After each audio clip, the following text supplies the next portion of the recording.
En el nombre del Padre, y del Hijo, y del Espíritu Santo. Amén. Ven Espíritu Santo, ven por medio de la poderosa intercesión del Inmaculado Corazón de María, tu amadísima esposa. Ven Espíritu Santo, ven por medio de la poderosa intercesión del Inmaculado Corazón de María, tu amadísima esposa. Ven Espíritu Santo, ven por medio de la poderosa intercesión del Inmaculado Corazón de María, tu amadísima esposa. Llena este lugar con tu santa unción y quema con tu fuego nuestras vidas. Llena este lugar con tu santa unción y quema con tu fuego nuestras vidas. Espíritu Santo, te necesitamos. Espíritu Santo, queremos más de ti. Espíritu Santo, te necesitamos. Espíritu Santo, queremos más de ti.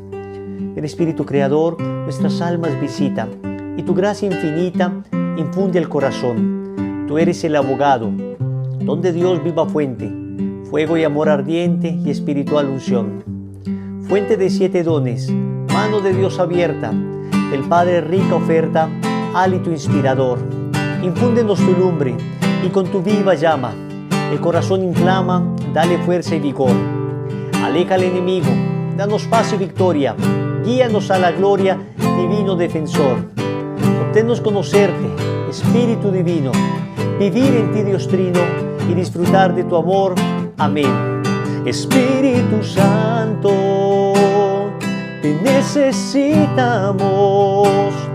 Espíritu Santo, queremos más de ti.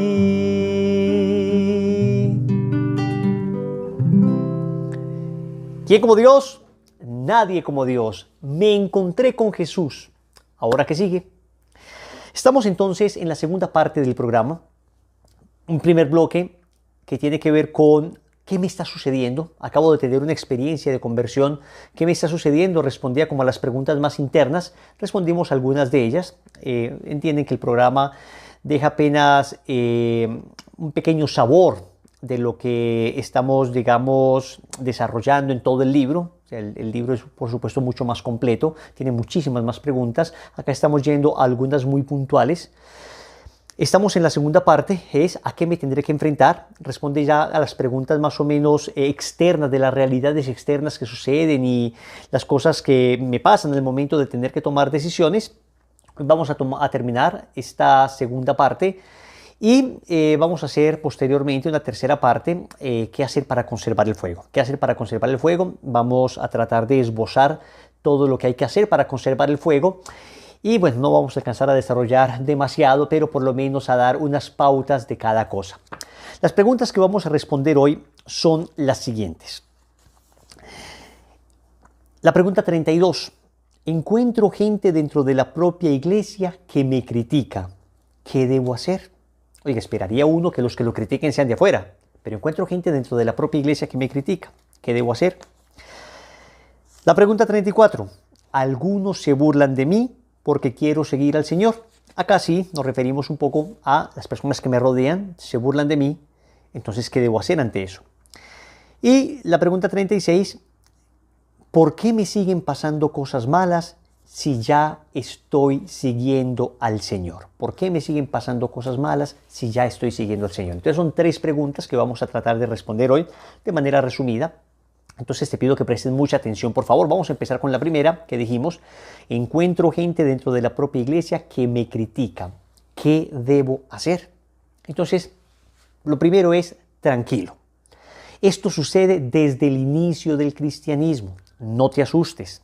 El Señor dijo que en el reino crecerían juntos el trigo y la cizaña. Mateo 13, del 24 al 30. Es decir, dentro de la iglesia vas a encontrar gente como el trigo que te animará, te acompañará, te tratará con misericordia y te invitarán a seguir adelante. Pero también encontrarás personas como la cizaña, que te criticarán, serán un obstáculo, te desmotivarán y harán lo posible para que no avances. Es una triste realidad, pero es así.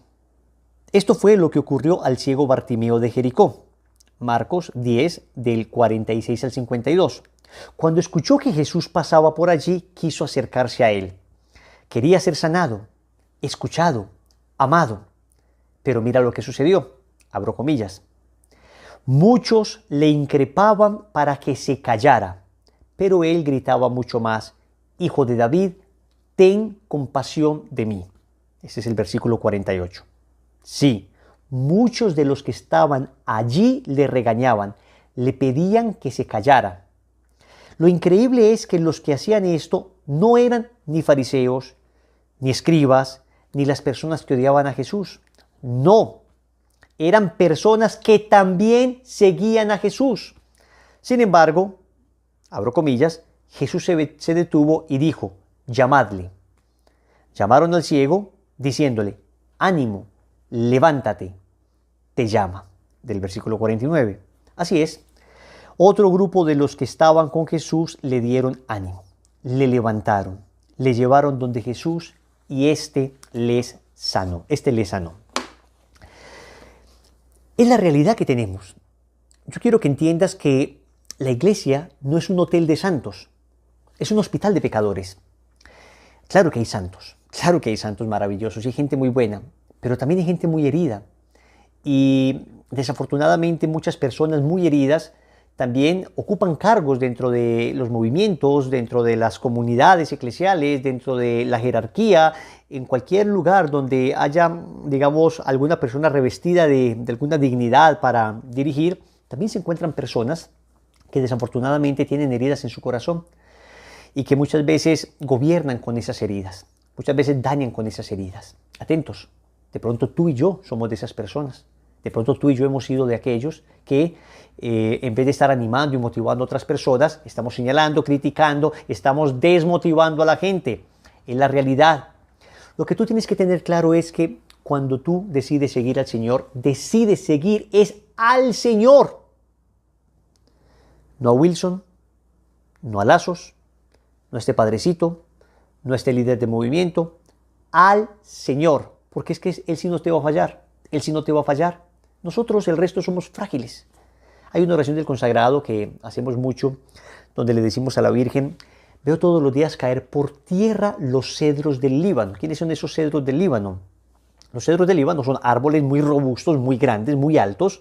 Entonces ver caer un árbol de eso es muy estrepitoso. Entonces hay como un símil entre un cedro del Líbano espiritualmente sería una persona que pues predica, aparece en medios, una persona con cierto liderazgo espiritual. Y de repente he visto caer por tierra los cedros del Líbano. Espiritualmente vemos caer por tierra cedros del Líbano, grandes evangelizadores que han caído, porque no seguimos a personas. Y esto no debería generar para nosotros como un desencanto de la vida espiritual. Yo le ruego a Dios que no me permita caer. Yo les pido a ustedes que oren por Wilson para que Wilson se mantenga fiel, para que Wilson persevere. Pero es que es susceptible Wilson a fallar también. Es susceptible Wilson a cometer errores también, a pecar también. Y Dios no lo quiera, Dios me proteja y de sus oraciones dependo y ruego por eso. Y claro, todos los cuidados necesarios los tomo y la vida de oración. Pero si es que Wilson llegara a caer, ¿perderías la fe? ¿Perderías la fe? No. Porque entonces si perderías la fe, Wilson hizo muy mal el trabajo. Porque Wilson los dejó anclados a Wilson. No los dejó anclados a Cristo. No hizo lo que Juan Bautista pedía, que yo disminuya para que Él crezca. Yo no digo que no nos cause dolor, que una persona de iglesia caiga. Claro que nos causa dolor. Claro que nos causaría un dolor estrepitoso que alguien a quien valoramos, a quien amamos, a quien admiramos llegue a caer. Pero es que no estamos siguiendo a esa persona. Estamos siguiendo es a Cristo. A Cristo. Esa persona nos debe enseñar es a Cristo. Y entonces, Cristo sí no va a fallar. Cristo sí no va a caer. Cristo sí no me va a defraudar. Jamás. Cristo jamás defrauda.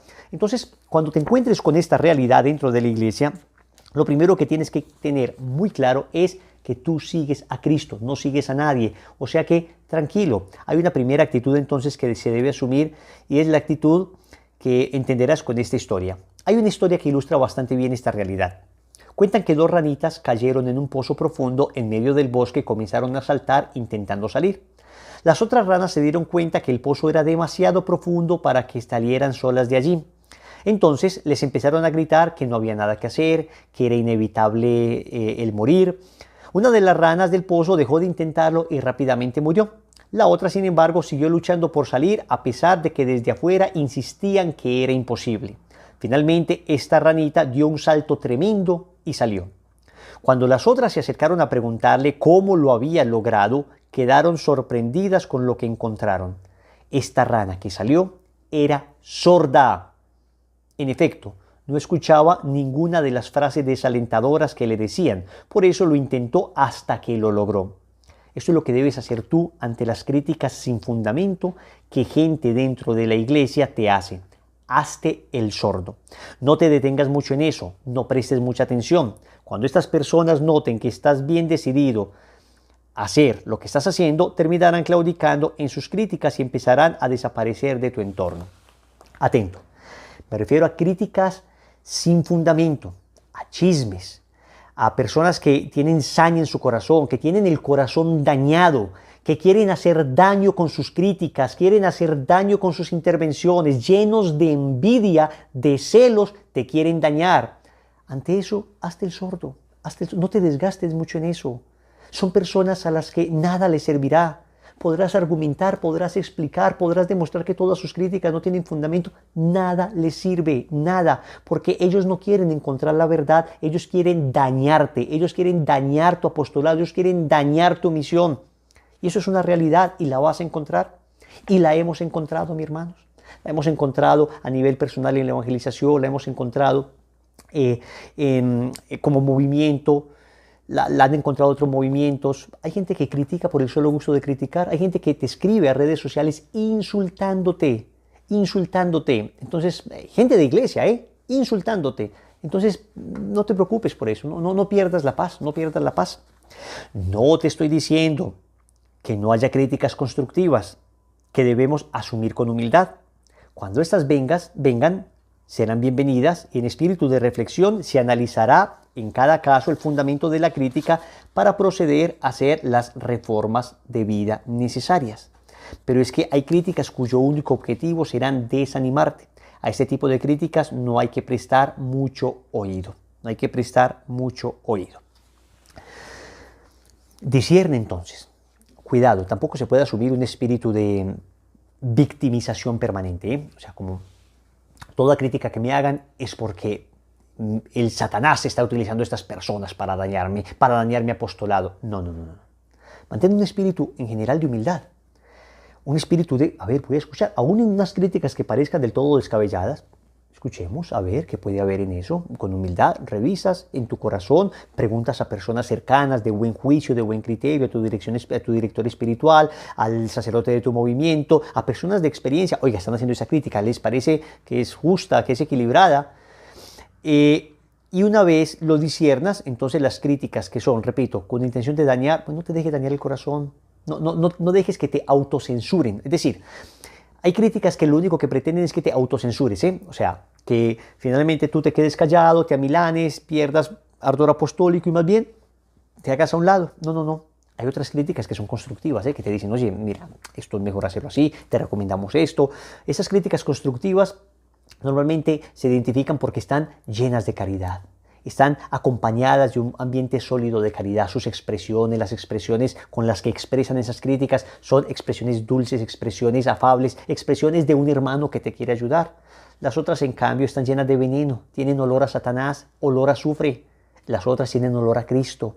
Entonces uno aprende a discernir esto y a seguir adelante, aunque haya críticas constructivas, también en ocasiones te puede doler, porque también es cierto que como humanos seguimos siendo soberbios.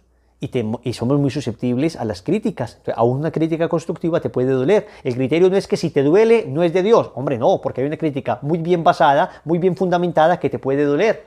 Entonces ahí, mucha humildad, preguntar, consultar, reconocer el error y seguir adelante. Es que acá no evangelizamos porque seamos perfectos, evangelizamos porque amamos a Cristo. Y si un hermano bueno quiere ayudarnos a evangelizar mejor, ¿por qué le vamos a decir que no? ¿Por qué nos vamos a llenar de rabia, de ira, de soberbia? ¿Es acaso mi proyecto? ¿Es acaso mi movimiento? ¿Es acaso mi evangelización? ¿Es acaso mi apostolado? ¿No has entendido que es el de Cristo? ¿No has entendido que es el de Cristo? Entonces, es importante, dice acá finalmente, sería un buen momento para analizar si alguno de nosotros hacemos parte de ese grupo de personas que desaniman a los demás, de esa cizaña que en vez de alentar a otros, ponen obstáculo a sus hermanos en el seguimiento de la evangelización, en el seguimiento del Señor. Cuidado, no sea que alguno de nosotros tenga la actitud de el hermano mayor que en la parábola del hijo pródigo manifestó descontento por el hijo que regresaba a casa. Entonces, primero, no te angusties, ya hemos dicho. Lo primero es, esto pasa, hay gente cizaña y hay gente trigo. Lo segundo es, si el comentario es un comentario sin ningún fundamento, sin ninguna caridad, no prestes mucha atención, no prestes mayor atención. Si el comentario es con mucho fundamento, con mucha caridad, pues escucha y cambia lo que tengas que cambiar. Y cuidado, no vamos a ser nosotros de esas personas que desalientan. Bien, siguiente pregunta. Algunos se burlan de mí porque quiero seguir al Señor. Algunos se burlan de mí porque quiero seguir al Señor. Esto sí que sucede, ¿eh? Empezaste a seguirle al Señor y todo el mundo te empieza a criticar. Antes estabas en las drogas, nadie te decía nada. Estabas en la lujuria, nadie te decía nada. Pegado de un videojuego todo el día, nadie te decía nada. Ahora gastas incluso menos tiempo del que gastabas pecando, yendo a tu parroquia, yendo a tu movimiento, yendo a la iglesia, viendo una película de santos, todo el mundo te critica. Alégrate, significa que vas por buen camino. Gracias a Dios, a nosotros solo nos toca soportar las burlas y hasta desprecios de algunos, mientras que a nuestros hermanos mártires cristianos de Oriente los asesinan por su fe. El Señor dijo que una de las señales que acompañarían al verdadero creyente serían las burlas y las persecuciones. Escucha lo que dice Mateo capítulo 5, versículo del 11 al 12. Felices ustedes cuando por causa mía los insulten, los persigan y levanten toda clase de calumnias. Alégrense y muéstrense contentos, porque será grande la recompensa que recibirán en el cielo. Pues bien saben que así persiguieron a los profetas que vinieron antes de ustedes. Lo dice también Eclesiástico 2:1. Hijo, si te llegas a servir al Señor, prepara tu alma para la prueba. Te lo voy a decir bien claro. Si decides seguir al Señor, serás despreciado por el mundo. Juan capítulo 15 del 18 al 19 dice, si el mundo os odia, sabed que a mí me ha odiado antes que a vosotros. Si fuerais del mundo, el mundo amaría lo suyo. Pero como no sois del mundo, porque yo os elegí, yo al elegiros os he sacado del mundo, por eso os odia el mundo. ¿Cuál es la razón de este odio furibundo, irracional contra los cristianos? Lo que sucede es que cuando una persona está en tinieblas, cuando una persona está en la oscuridad absoluta, de repente tú prendes la luz del cuarto, esa luz pega muy duro a los ojos de esa persona que está en tinieblas. Siente inmediatamente en sus ojos un reflejo muy fuerte. Entonces, quien está habituado a las tinieblas no quiere ver la luz y por eso intentará desesperadamente de apagar esa luz. Cuando una persona es luz, entonces, aún haciendo todas las cosas perfectas, es criticado, es atacado. Y hay que decirlo con toda sinceridad, muchas veces el enemigo, el demonio, se aprovecha de esto para desalentar a las personas, para atacarlos. Lo que hay que hacer ahí es permanecer firmes, fuertes en el camino del Señor. A un amigo mío le sucedió, trabajaba recogiendo las monedas de los teléfonos públicos de su ciudad para luego llevarlas a su empresa. Era habitual que los que ejercían este trabajo se quedaran con algunas monedas y falsearan los datos para entregar menos dinero a la empresa. Pero él había iniciado un proceso de conversión y por eso llevaba todas las monedas sin quedarse con una sola. Esto irritaba a sus compañeros de trabajo. Le empezaron a decir que se creía santo, que era muy fanático, que se creía muy bueno porque rezaba, que parecía una monja, etc. En realidad, él no les había dicho nada, no les había recriminado lo que hacían ni les estaba denunciando con su jefe, que por lo demás parecía estar enterado de la práctica fraudulenta y también se beneficiaba de esa corrupción. Pero mi amigo se mantuvo firme y poco a poco cesaron los ataques, hasta que se extinguieron. Su conciencia salió triunfante de esta situación. Definitivamente los mediocres se burlan de los que no logran imitar.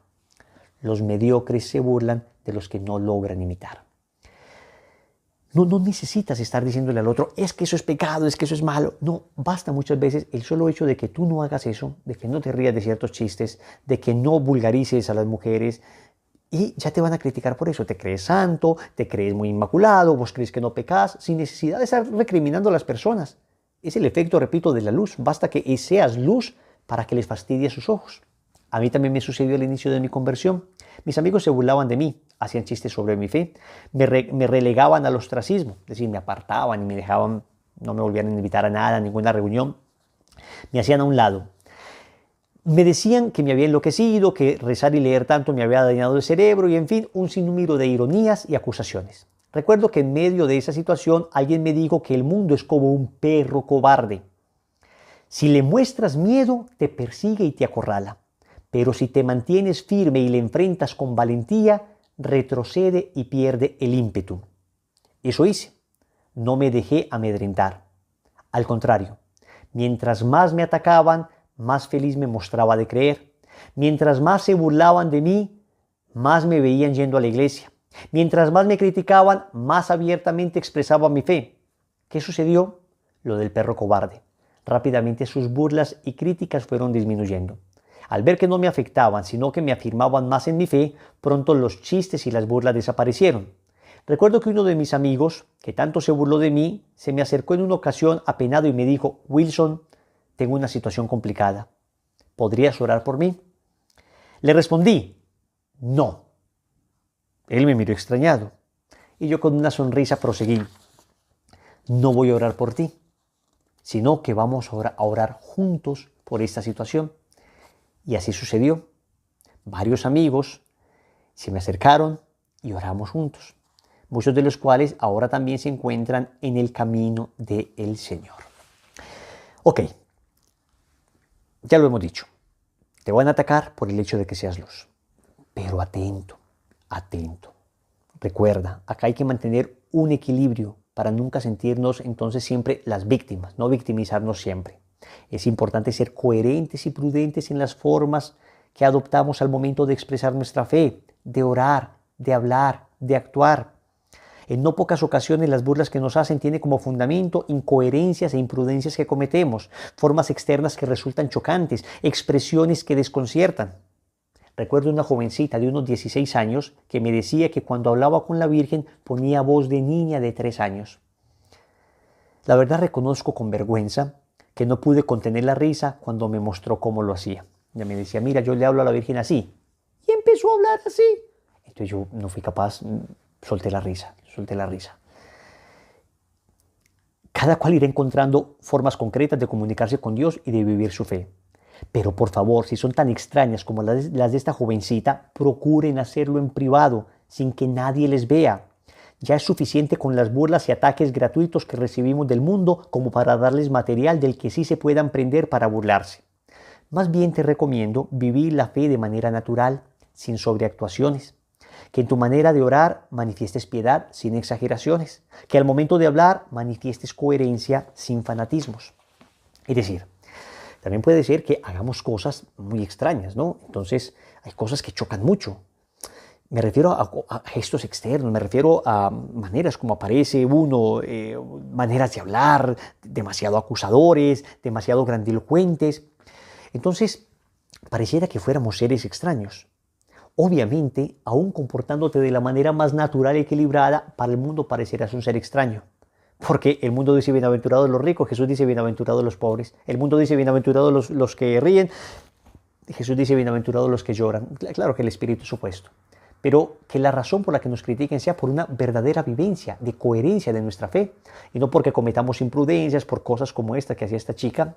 La chica pues maduró un poco en la fe y ya no hace nada de eso, sigue siendo amiga mía, pero les cuento, es la verdad. O sea, hay ocasiones donde nosotros mismos expresamos de una manera equivocada nuestra fe, entonces parecemos gente muy rara, parecemos gente muy extraña. Entonces se convierte esta persona y como que pareciera que esta persona pues se aisló completamente de la realidad, perdió el sentido del humor, perdió como la alegría, y entonces en vez de ver una persona con el gozo de seguir al Señor, ve una persona amargada, y entonces claro, dicen, yo no quiero ser así, yo no quiero ser como esa persona amargada.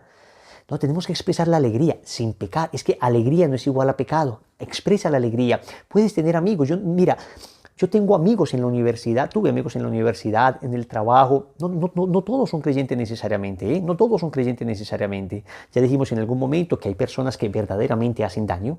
Y esas personas que hacen daño con sus expresiones, que básicamente lo único que hacen es manifestar el espíritu del mundo, pues son personas que uno dice, no me conviene mucho, no me conviene mucho. Pero luego hay una cantidad de gente que no necesariamente comparte la fe con uno, pero es gente buena, noble, es gente, lo que la iglesia llama gente de buena voluntad, gente de buen corazón, gente recta. Entonces, son personas con las que uno puede compartir e incluso la manera de ser de uno, la manera de vivir la fe, la coherencia que le vean, les puede interesar para llevarles a la conversión, ¿no? Les cuento que el primer amigo que yo tuve en la universidad, cuando estudié ingeniería informática, el primer amigo que, digamos, logramos llevar a retiro espiritual, inicialmente nada que ver, muy lejano, muy criticón, le parecía muy extraño todo lo de la fe, todo lo de la religión, y sin embargo, poco a poco, con paciencia, fuimos logrando que fuera al retiro. Y ese amigo que fue al retiro, hoy es sacerdote de la Iglesia Católica, así llama el Señor. ¿Se acuerdan que les había comentado de un amigo del colegio que me criticaba también y ahora es sacerdote? Pues este amigo de la universidad me criticaba también y hoy es sacerdote. La primera amiga que logré llevar al retiro espiritual cuando estaba en la universidad, una amiga logré llevarla al retiro espiritual, digo, logré entre comillas, porque fue la gracia de Dios, fue el Señor que fue sembrando la inquietud. Yo iba al Santísimo, rezaba por ellos y el Señor los llevaba. Mi primera amiga que fue al retiro, hoy es religiosa. Claro, en la universidad me agarraron un miedo espantoso, Creían que yo era algo así como una especie de infiltrado de la Iglesia Católica captando vocaciones. Durante algún tiempo las mamás de mi amigo y de mi amiga me echaron la culpa a mí de que yo los había como convencido para que se fueran de religioso y de sacerdote. Nada que ver. El Señor los conquistó y se los llevó completamente. A lo que me refiero es que si nosotros nos volvemos gente muy extraña, muy rara y alejamos a todo el mundo, entonces finalmente ¿cómo vamos a evangelizar? Tenemos que ser sal de la tierra, hay que estar en la tierra. Luz del mundo, hay que estar en el mundo sin pertenecer a él, sin dejarnos ensuciar. Eso es clave, eso es muy importante que lo sepamos. Mantengamos entonces ese criterio.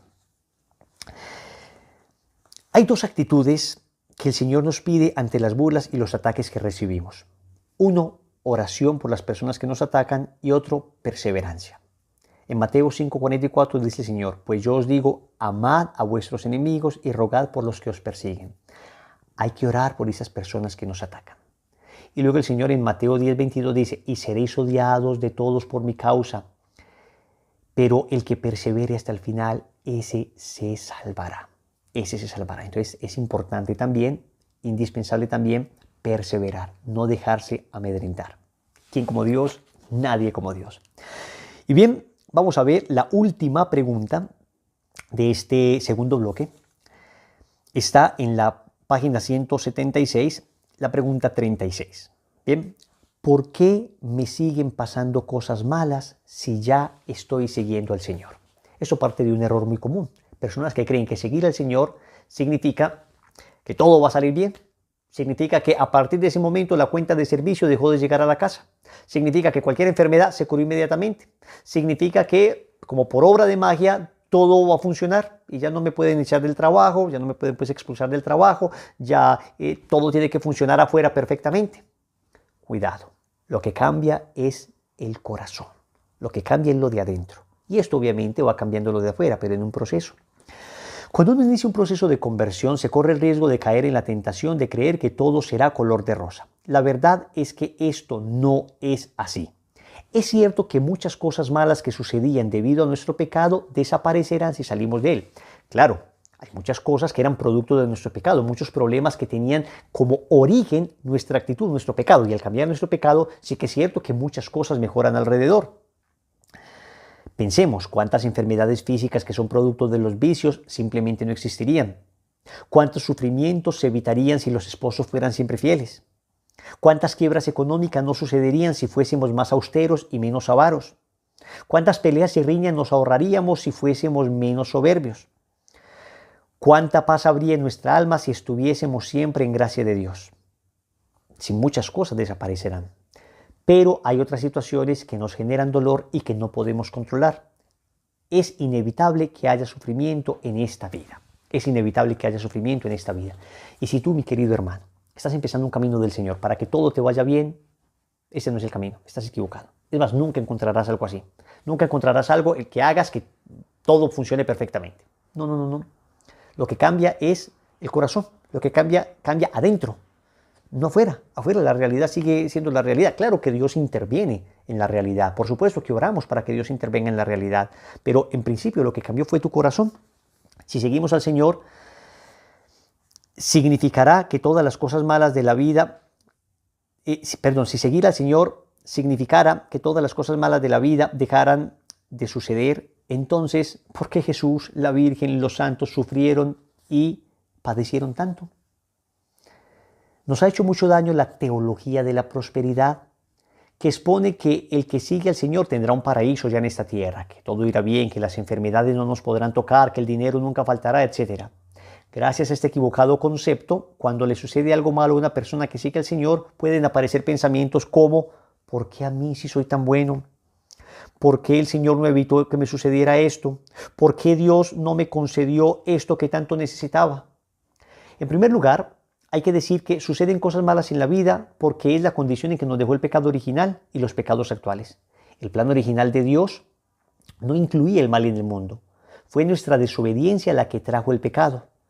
Con el pecado la muerte y con la muerte todos los sufrimientos de esta vida. Aún hoy, después de la redención de Cristo, seguimos haciendo uso de nuestro libre albedrío y por tanto seguimos pecando y dañando a otras personas y a nosotros mismos. También sigue habiendo enfermedades, accidentes, calamidades en la vida de todos. Entonces lo primero que debemos decir es que no hacía parte del plan de Dios que sufriéramos, sino que eso fue producto del pecado de nuestros primeros padres y luego producto de los pecados actuales. Ante el panorama del dolor se corre el riesgo de asumir una relación comercial con el Señor, al estilo yo te doy y tú me pagas. Así, en el momento en que sucede algo malo en nuestra vida, viene la tentación de decirle al Señor: si yo he ido tanto a misa, si he rezado tantos rosarios, si renuncié a esa vida de pecado, si me alejé de esos ambientes, ¿por qué ahora me pasa esto? La lógica detrás de este razonamiento tiene carácter transaccional. Es como si le dijéramos al Señor: yo te doy mis oraciones y tú me das prosperidad. Entonces, cuando sucede algo malo, sacamos las facturas de nuestras oraciones y le decimos al Señor: cumple con tu parte, porque aquí está el recibo que demuestra que yo he cumplido con la mía. No puede haber nada más alejado de una auténtica conversión que esta superficial actitud. Si tú entiendes la vida espiritual así, entonces debemos ser sinceros, todavía no estamos convertidos. Tenemos un Dios muy parecido al Dios de los paganos. O sea, no nos hemos convertido a Jesucristo, ni al Dios de Jesucristo, sino a Zeus. Creemos en el Dios Hades, creemos en el Dios Horus, creemos en cualquier tipo de Dios pagano, que eso sí, les hacían cosas, digamos, les pasaban facturas para que ellos les hicieran felices aquí en la tierra. Y no funcionaba porque esos dioses no existían. Por eso se decepcionaban esas falsas religiones. En cambio, el cristianismo parte del hecho de que el Hijo de Dios murió en la cruz y resucitó para mostrarnos que aún en el sufrimiento, aún en el dolor, aún en la tragedia, Dios obra y siempre habrá resurrección. Siempre Dios sacará de un mal un bien mayor. Siempre. Digámoslo con toda claridad, no seguimos al Señor para triunfar en esta vida, sino para poseer la vida eterna. Tenemos una mira sobrenatural, una mirada eterna. Dios no nos tiene que agradecer nada de lo que hacemos, ni tiene ninguna deuda con nosotros porque hemos intentado ser buenos, porque hemos hecho algunas oraciones o renuncias. Entendámoslo de una vez. No es Dios el que se beneficia de todo esto, sino nosotros mismos.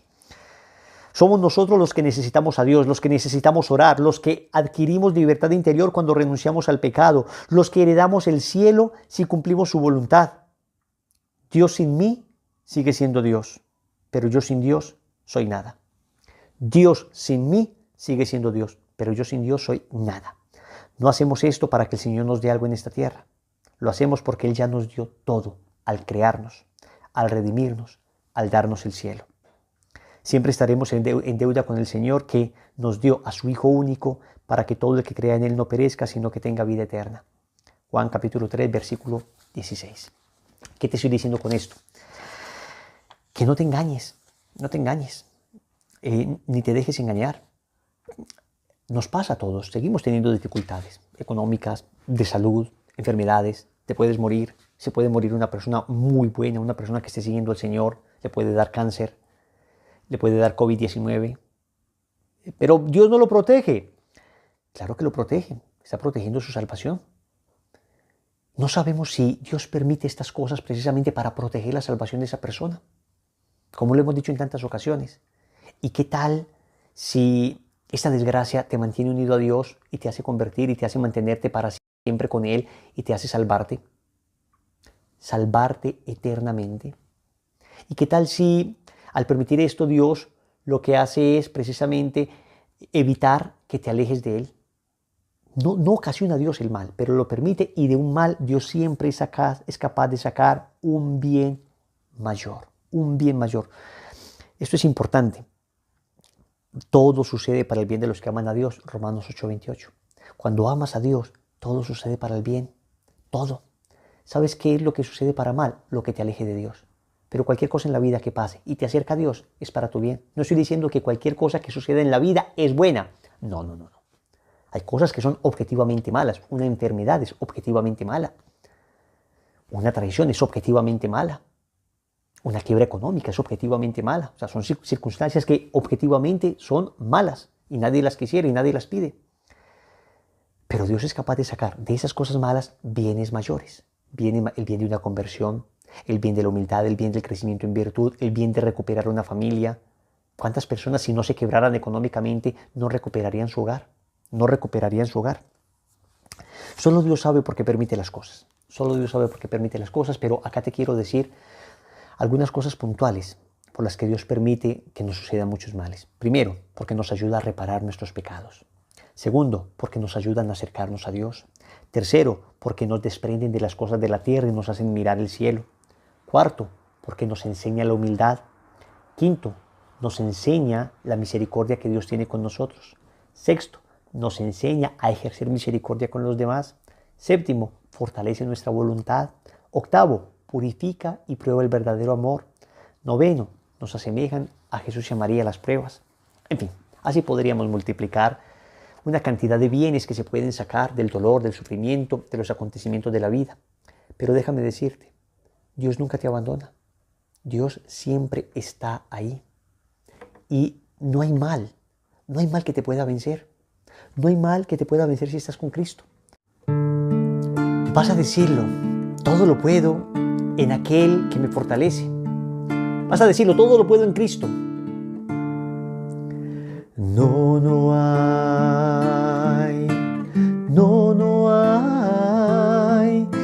hay mal que me pueda vencer. Dilo.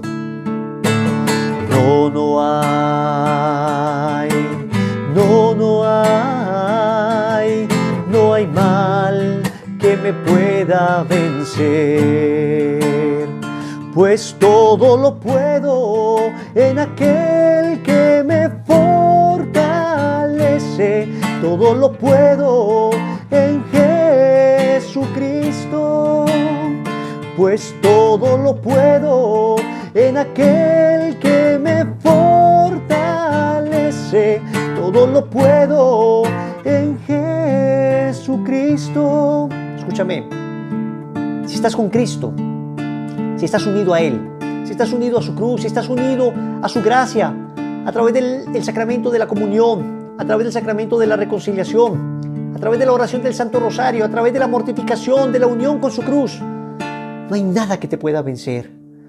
Pues todo lo puedo en aquel que me fortalece, todo lo puedo en Jesucristo. Una vez más, todo lo puedo